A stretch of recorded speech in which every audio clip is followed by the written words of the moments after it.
আমাদের ধারাবাহিক আলোচনা ফিকহুস সালাহ, ফিকহুল ইবাদতের অন্তর্ভুক্ত ফিকহুস সালাহ, সালাতের মাসাইল। আর বিশেষ করে আজকের বিষয়বস্তু হচ্ছে সালাতুল উইতর, বেতরের সালাত। বেতরের সালাতের বিধিবিধান, আহকাম, মাসাইল। আজকে সংক্ষিপ্ত দর্শ আলোচনা হবে বেতরের সালাত সম্পর্কে। তারপরে সামনের সপ্তাহে আলোচনা হবে বেতরের কনউত সম্পর্কে। আর এই দিয়ে ইনশাআল্লাহ তাআলা আমার বেতরের সালাত শেষ করবো, আর তারপরে তারাবি, সালাতুত তারাবি নিয়ে শুরু করবো। বলছেন লেখক, সালাতুল উইতর, বেতরের সালাত। উইতর মানে হচ্ছে বেজোড়, যে 1, 3, 5, 7, 9, এক থেকে শুরু করে যতগুলি বেজোড় সংখ্যা রয়েছে সবগুলো উইতর বলা হয়। সর্বনিম্ন উইতর বেজোড় হচ্ছে 1। ইন্নাল্লাহ উইতরুন ইউহিব্বুল উইতর, মহান আল্লাহ বেজোড় অর্থাৎ একক, ওয়াহিদুন আহাদ লা শারীকা লাহ, ইউহিব্বুল উইতর। সুতরাং বেতরকে আল্লাহ পছন্দ করেন। জি, বলছেন বেতরের হুকুম সম্পর্কে, আল উইতর সুন্নাতুল মুআক্কাদা। বেতর হচ্ছে তাকিদ পূর্ণ সুন্নাত, সুন্নাতে মুআক্কাদা। তাহলে বেতর ওয়াজিব নয়। একমাত্র যে মাযাহিব গুলি রয়েছে আহলে সুন্নাতের, হানাফি, শাফি, মালিকি, হাম্বলি, ফিকহি মাযাহিব, তার মধ্যে হানাফি মাযহাবই বলা হয়েছে বেতর ওয়াজিব, যেহেতু তাদের কাছে ফরজ ওয়াজিবের পরিভাষায় পার্থক্য রয়েছে। কিন্তু কোরআন সুন্নাহর আলোকে অধিকাংশ আইম্মায়ে কেরামগণ, আইম্মায়ে সালাসা, ইমাম শাফি, মালিক, আহমদ এবং সমস্ত আহলুল হাদিস, মুহাদ্দিসিন, তারা কেউ ওয়াজিব ফরজে পার্থক্য করেননি। আরবি ভাষায় কোনো পার্থক্য নেই। সুতরাং ফরজ সালাতের মতো ফরজ ওয়াজিব বেতন নয়, বরং সেটি হচ্ছে সুন্নাতে মুআক্কাদা। কেন সুন্নাতে মুআক্কাদা? বলছেন হাসা আলাইহি রাসূলুল্লাহ সাল্লাল্লাহু আলাইহি ওয়াসাল্লাম, রাসূলুল্লাহের জন্য উৎসাহিত করেছেন, উদ্বুদ্ধ করেছেন। তার বিভিন্ন হাদিসের একটি হাদিস, আল বিতরু হাক্কুন, বেতর হচ্ছে হক। বেতর হচ্ছে হক। হক মানে দিনের একটি সুসাব্যস্ত বিধান বা ইবাদত। বা হাক্কুন আলা কুল্লি মুসলিম, প্রত্যেক মুসলিমের উপর বেতর হচ্ছে কর্তব্য, হক। হাক্কুন মানে ওয়াজিবুন নয়, বরং হাক্কুন মানে সাবিতুন ফি শরিয়া, শরিয়ায়, ইসলামী শরিয়ায় সেটি হচ্ছে সুসাব্যস্ত। কারণ অন্য হাদিস হচ্ছে আল বিতরু লাইসা বিহাত্মিন, বেতর ওয়াজিব ফরজ নয়। ওয়ালাকিন্নাহু সুন্নাহ, সুন্নাহ সান্নাহা রাসূলুল্লাহ, রাসূলুল্লাহ সাল্লাল্লাহু আলাইহি ওয়াসাল্লাম সেটি চালু করেছেন। জি, তার আদর্শ। হাদিস হচ্ছে আবু দাউদ এবং নাসাইর, আল বিতরু হাক্কুন আলা কুল্লি মুসলিম। বেতরের সময় হচ্ছে এশার সালাতের পর থেকে শুভ সাদেক পর্যন্ত, যেটা কে আল ফজরুস সানি, দ্বিতীয় ফজর। ফজর মানে পূর্ব আকাশ ফর্সা হয়ে ওঠা। আর সেটি দুই রকম, একটি হচ্ছে আল ফজরুল কাযিব, আল ফজরুল আউয়াল, রাত থাকতেই শুভ সাদেকের সত্যিকার অর্থে ভোর হওয়ার আগেই পূর্ব আকাশে খাড়া ভাবে একটু ফর্সা মনে হয়, এটিকে শুভ কাজে বলা হয়েছে। মানে আসলে মিছামিছি সেটি সকাল, আসলে সকাল নয়, মনে হচ্ছে যে সকাল হয়ে গেল। পূর্ব আকাশ হয়তো সাদা হতে লেগেছে।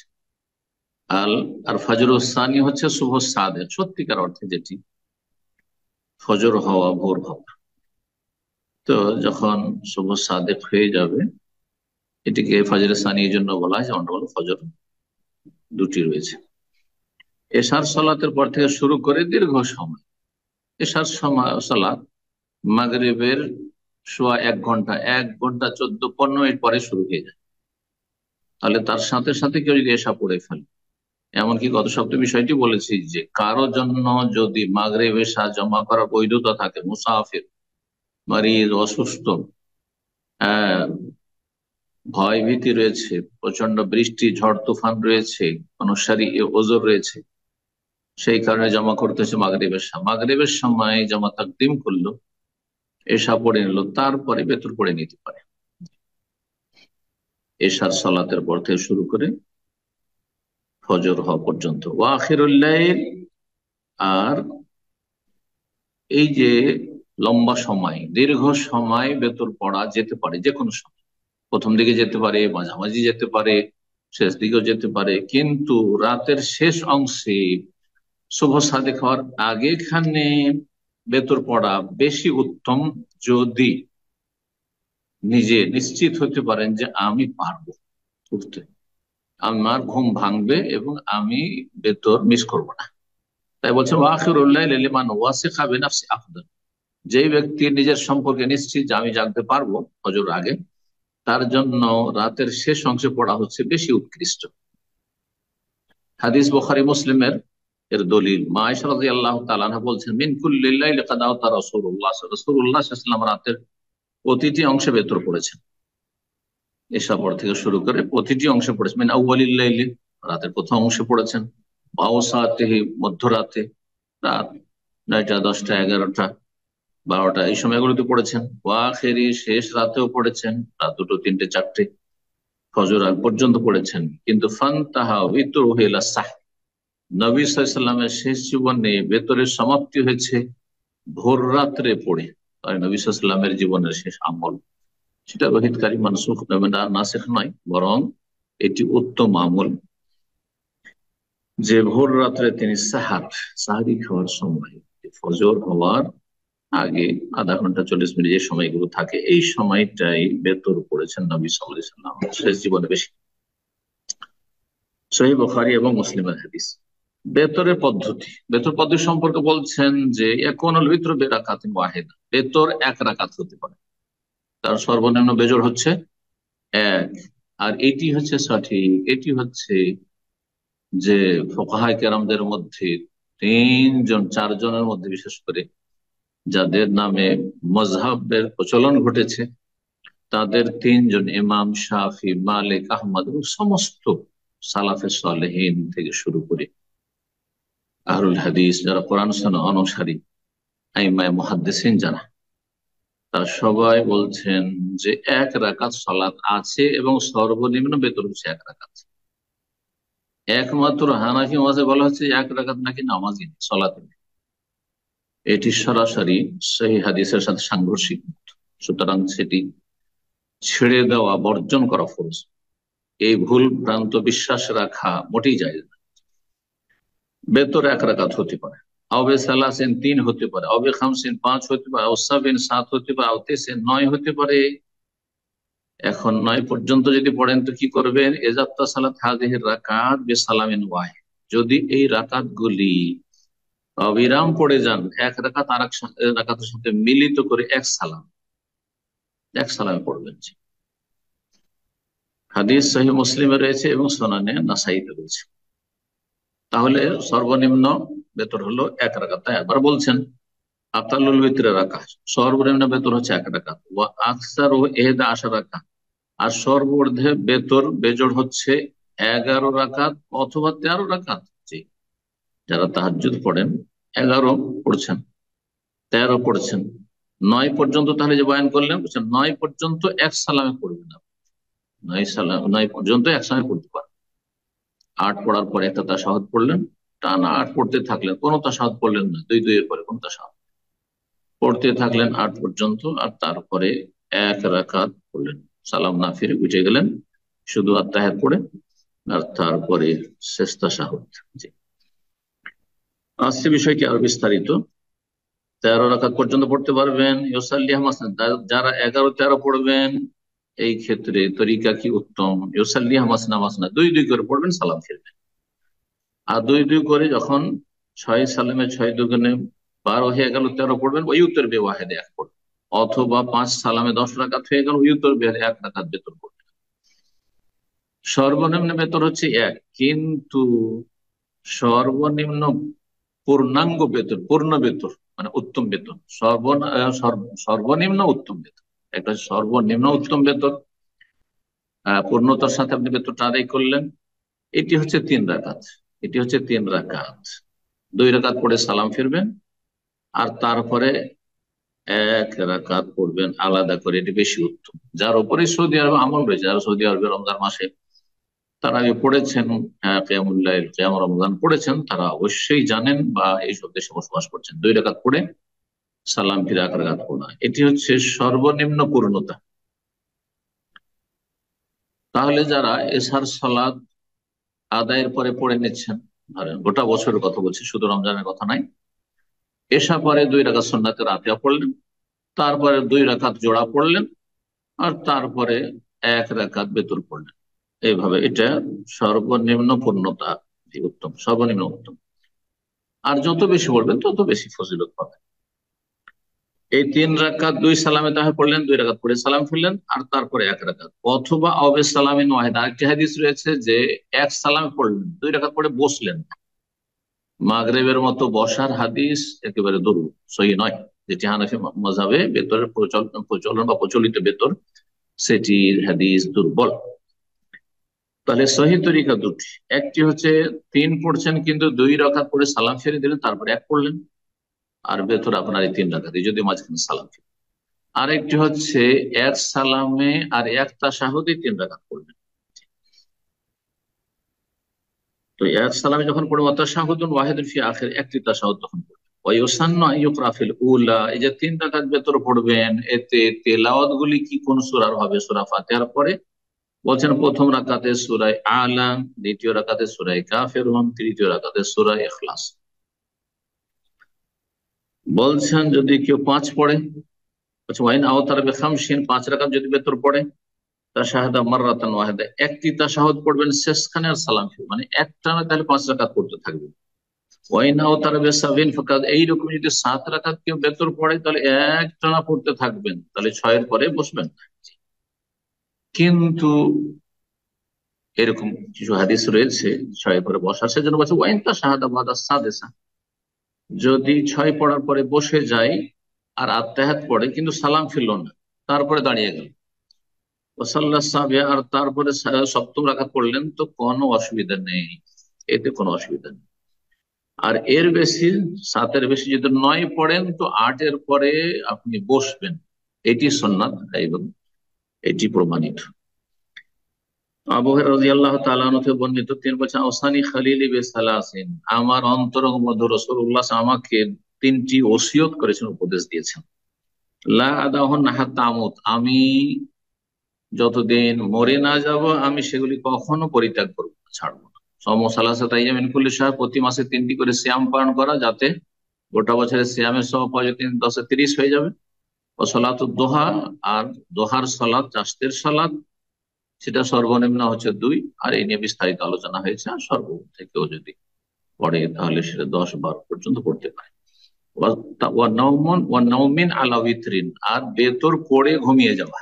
আবু হুরায়রা রাদিয়াল্লাহু তাআলা আনহু সম্পর্কে হয়তো নবী সাল্লাল্লাহু আলাইহি ওয়াসাল্লাম জানছিলেন যে শারীরিকভাবে দুর্বল, অথবা ঘুমের চাপ তার বেশি, অনেকের আছে, অনেক পরেশগার, কিন্তু ঘুম খুব বেশি, একবার ঘুমিয়ে গেলে ওকে উঠানোই মুশকিল।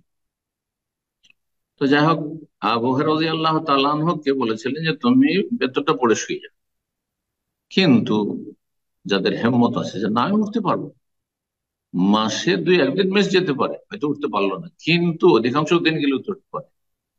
এমন কোন ব্যক্তি যে মাসে 15 দিন বা 10 দিনও উঠতে পারে না, হ্যাঁ, 10 দিনও জাগতে পারে না, আশা করে বেতর ছেড়ে দেয় যে শেষ রাতে পড়বো, আর শেষে বেতরও হলো না, তাহাজ্জুদও হলো না, তাদের জন্য মোটেই উচিত হবে না বেতর রেখে ঘুমিয়ে যাওয়া, বরং এই হাদিস আমল করবে। আবু হুরায়রা রাদিয়াল্লাহু তাআলা আনহুর জন্য যে উপদেশ, সেটা তাদের।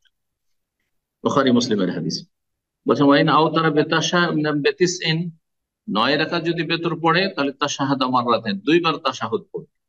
একবার বলছে মাররাতুন বাদা সামিনা, 8ম রাকাতের পরে একবার তাশাহুদ পড়বে, আর তারপরে শুধু তাশাহুদ পড়ে উঠে যাবে, ওয়ালা ইউসাল্লিম, সালাম ফিরবেন। সুম্মা ইয়াকুমু লিত্তাসিয়া, আর তারপরে 9ম রাকাতের জন্য দাঁড়াবে, তাশাহুদ পড়বে, আর তাশাহুদ পড়ার পরে সালাত ইব্রাহিমী, আর তারপরে গয়মা সূরা পড়ে সালাম ফিরবে, সালাম ফিরবে। ওয়ালাকিনাল আফদাল, তবে উত্তম কি, আইয়ুতার বিওয়াহিদ মুস্তাকিল্লাহ, পৃথক ভাবে 1 রাকাত বেতর পড়া, এটি সবচেয়ে উত্তম। 2 করে সালাম ফিরতে থাকেন, ফিরতে থাকেন।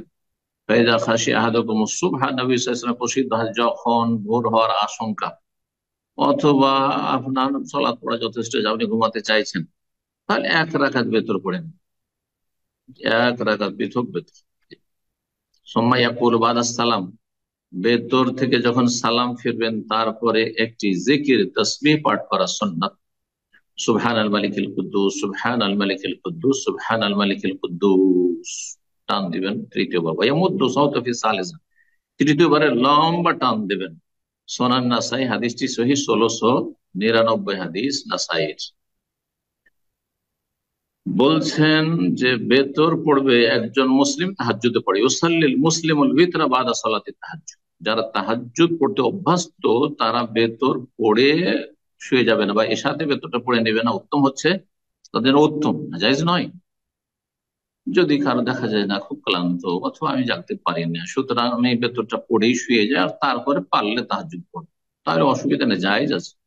কিন্তু যারা অধিকাংশ দিনগুলিতে জাগতে পারছেন আর নিশ্চিত এই ক্ষেত্রে, তাদের জন্য কি করবে, করণীয় হচ্ছে যে সলাতুত তাহাজ্জুদের পরে বেতর পড়বেন।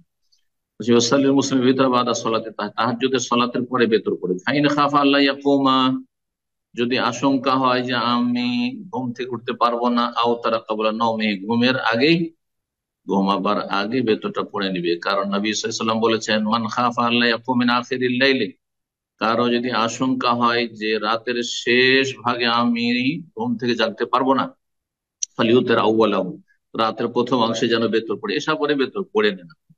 ওয়ামান তামিয়া আন ইয়াকুমা আখিরহা, আর যা আশা আকাঙ্ক্ষা রয়েছে, আর আশা আকাঙ্ক্ষা অনুযায়ী সে তার চেষ্টা রয়েছে আর পারছেও, সক্ষম মোটামুটি, আন ইয়াকুমা আখিরাহু, শেষ রাতে সে কিয়াম করে তাহাজ্জুদ পড়ে, ফালিউতের আখিরাল লাইল, তাহলে রাতের শেষ অংশে যেন বেতর পড়ে। কেন এটি উত্তম? ফাইন্না সালাত আখিরিল লাইলি মাশহুদাতুন, রাতের শেষ অংশের সলাতে অসংখ্য মালায়েকা উপস্থিত হয়ে থাকে। মাশহুদাতুন মানে তাশহাদুল মালায়েকা, তাশহাদুল মালায়েকা। ওয়া যালিকা আফজাল, আর এটি হচ্ছে উৎকৃষ্ট, তাহলে এটা ওয়াজিব নয়। দেখেন এই হাদিসে কিন্তু খণ্ডন রয়েছে ওই সব ছোটখাটো মুফতিদের, যারা বলছেন যে বেতর পড়ে নিয়ে তারপরে তাহাজ্জুদ পড়া যাবে না। জি, ওয়াজালিকা আফজাল, বেতর পড়ে নিয়ে তাহাজ্জুদ পড়া যাবে না, তাদের ওয়াজালিকা আফজাল, বেতর শেষ রাতে তাহাজ্জুদের পড়া পরে পড়াটা ওয়াজিব নয়, বরং বলছে আফজাল, বেশি উত্তম, উৎকৃষ্ট। হাদিস সহিহ মুসলিমের, সহিহ মুসলিম 755 হাদিস। যদি রাতের প্রথম অংশে এশা পরে বেতর পড়ে, যদিও মাসলাটি আমি কথা প্রসঙ্গে আলোচনা করেছি শুরুতেই, মান আওতারা আউয়ালাল লাইলি, রাতের প্রথম অংশে কেউ যদি বেতর পড়ে, সুম্মা কামা আখিরা, এটি আরেকটি মশলা বলতে চাইছেন, প্রথম রাতে আপনি বেতর পড়ে নিলেন আর তারপরে শেষ রাতে আপনি জানছেন, কিন্তু প্রথম রাতে যদি বেতর পড়েন, তো এই ক্ষেত্রে যে মশলাটি আমি বলেছি সেটা হচ্ছে যে শুধু 1 রাকাত বেতর যথেষ্ট।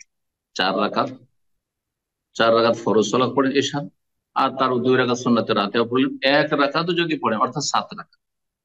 আহলে হাদিস মসজিদ গুলিতে সাধারণত এমনটি রয়েছে, কারণ এর বেশি আল্লাহ রাব্বুল দায়িত্ব চাপান, নফল নফল যার ইচ্ছা পড়বে, কিন্তু সেটা সংখ্যা হিসেবে গনিয়ে দেওয়া আর এর সাথে 17 রাকাতের লম্বা কোর্স দিয়ে দেওয়া, আর যার কারণে জাহেল মূর্খদেরকে, যারা দিন সম্পর্কে তেমন জানেন না আর পার্থক্য বোঝে না ফরজ সুন্নত নফলের, তাদেরকে ফরজ ত্যাগ করানো, তারা এই কারণে ফরজ এশার সলাতে ছেড়ে দিচ্ছে। আমার খুব শিক্ষিত অফিসার মানুষ, আহ, আমার ছাত্র জীবন থেকে পরিচিত মানুষ, তিনি বলছেন যে আমি যতদিন পর্যন্ত জানতাম যে এশার সলাত 17 রাকাত, জানতাম না যে 7 পড়লেই চলে, ততদিন আমি এশা পড়তাম না, 4 ওয়াক্ত পড়তাম, এশা পড়তাম না, কারণ সারাদিন ক্লান্ত হয়ে আসতাম অফিস থেকে, আর তারপর আমার হিম্মত হইতো না যে 17 রাকাত পড়বো। তাহলে এই যে এই ধরনের অনেক শিক্ষিত অশিক্ষিত মানুষকে 17 রাকাতের লম্বা কোর্স দিয়ে দিয়ে যেই মজহাবের বিদাতি মোল্লারা তাদেরকে এশার সলাত থেকে বেনামাজি বানিয়েছে, এশার সলাত তাদের পরিত্যাগের কারণ হয়েছে, তারাই গুনার বোঝা, তারাই পাপের বোঝা। ওটা ভালো করে শুনে রাখুন। জি, আল্লাহ সকলকে সঠিক বুঝ দান করুন, অন্ধত্ব দূর করুন, গোড়ামি দূর করুন। মাসলা আরেকটি, সেটা হচ্ছে প্রথম রাতে আপনি বেতর পড়ে নিয়েছেন, তারপরে জাগতে পারলেন না, নিশ্চিত ছিলেন না জাগতে পারবেন, বা অভ্যাস নেই জাগার, তাহাজ্জুদ পড়া কিন্তু কন্টিনিউ জরুরি না। অনেকে মনে করে তাহাজ্জুদ একবার শুরু করে দিলে একবারে প্রতিদিন সারা জীবন চালিয়ে যেতে হবে, না হলে গুনাহগার হয়ে যাবে। এটাও ভুল কথা, এটাও ভুল কথা। তবে এটা উত্তমের খেলাফ, উত্তমের পরিপন্থী। উত্তম হচ্ছে একটা ভালো আমল শুরু করে সেটাকে বাড়াবার চেষ্টা করুন, সেটাকে সুন্দর করার চেষ্টা করুন, তাতে কমিয়ে দিয়েন না। আর তাহাজ্জুদ শুরু করে দিলে গোটা বছর পড়ে যেতে হবে এটাও জরুরি নয়। যদি দেখেন যে আমি শীতকালে মাশাআল্লাহ আমি দীর্ঘ 6 মাস রাত বড়, সুতরাং আমি তাহাজ্জুদ পড়তে পারছি, যেদিন আমার সপ্তাহে ছুটি সেদিন আমি তাহাজ্জুদ পড়তে পারছি, আর যেদিন আমার ছুটি সেদিন পারছি না, জায়েজ, কোনো অসুবিধা নেই। মাঝে মধ্যে তাহাজ্জুদ পড়লেন, মাঝে মধ্যে পড়লেন না, জায়েজ। বলছেন যে এই ব্যক্তি প্রথম রাতে বেতর পড়ে নিবে, তারপরে শেষ রাতে যদি ঘুম ভেঙে যায়, সাল্লাহ সাফান, আর সে সালাত আদায় করতে চায়, কেয়াম করতে চায়, তাহলে জোড়া পড়বে, আর বেতর পড়বে না, কারণ আগে একবার বেতর হয়ে গেছে। আর এক রাতে দুইবার বেতর নেই, জোড়া জোড়া পড়বে, দুই দুই করে, বেদুন বিতরিন, বেতর ছাড়া। কেন? নবী সাল্লাল্লাহু আলাইহি ওয়াসাল্লাম হাদিস শোনান, আবু দাউদ তিরমিজি, লা বিতরানা ফি লাইলা, এক রাতে দুই বেতন নেই, এক রাতে দুই বেতন নেই। হাদিস শোনান আবু দাউদ এবং তিরমিজি। আবু দাউদে হাদিসটি রয়েছে 1439 নম্বর এবং হাদিসটি সহিহ, আর তিরমিজিতে রয়েছে 470 নম্বর হাদিস, 470 নম্বর হাদিস। এখানে আজকের আলোচনা শেষ করছি, আর ইনশাআল্লাহ তাআলা আগামী সপ্তাহে আমরা বেতরের কুনুত নিয়ে আলোচনা করব, যে নিয়ে বড়ই দ্বন্দ্ব রয়েছে ফুকাহাদের মাঝে আর সাধারণ লোকদের মধ্যে আরো বেশি, যে বেতরের কুনুত আছে না নেই, নবী সাল্লাল্লাহু আলাইহি ওয়াসাল্লাম করেছেন করেননি, আর তারপরে বেতরের কুনুত আপনার রুকুর আগে না রুকুর পরে, ইনশাআল্লাহ তাআলা। তারপরে বেতরের কুনুতে যে দোয়াগুলি হাদিস দ্বারা সুসাব্যস্ত, বা যে দোয়াগুলি পড়বেন এখানে, আল্লাহ রাব্বুল আলামিন যেন আমাদেরকে উপকারী জ্ঞান দান করেন, নেক আমলে তৌফিক দান করেন, এবং সমস্ত গুনাহ থেকে বেঁচে থাকার তৌফিক দান করেন, সমস্ত অনিষ্ট থেকে আল্লাহ রক্ষা করেন। যেসব ভাই বোন আমাদের সাথে থাকলেন, আল্লাহ তাদেরকে উত্তম প্রতিদান দান করেন, এবং আল্লাহ রাব্বুল আলামিন দিন দুনিয়ার সার্বিক কল্যাণ দান করেন। আল্লাহ রাব্বুল আলামিন আমাদের সকলকে জান্নাতুল ফিরদৌস দান করেন, জাহান্নামের আযাব থেকে রক্ষা করেন। ও সাল্লাল্লাহু সাল্লাম আলা নবিয়িনা মুহাম্মদ ওয়া আলা আলিহি ওয়া সাহবিহি আজমাইন।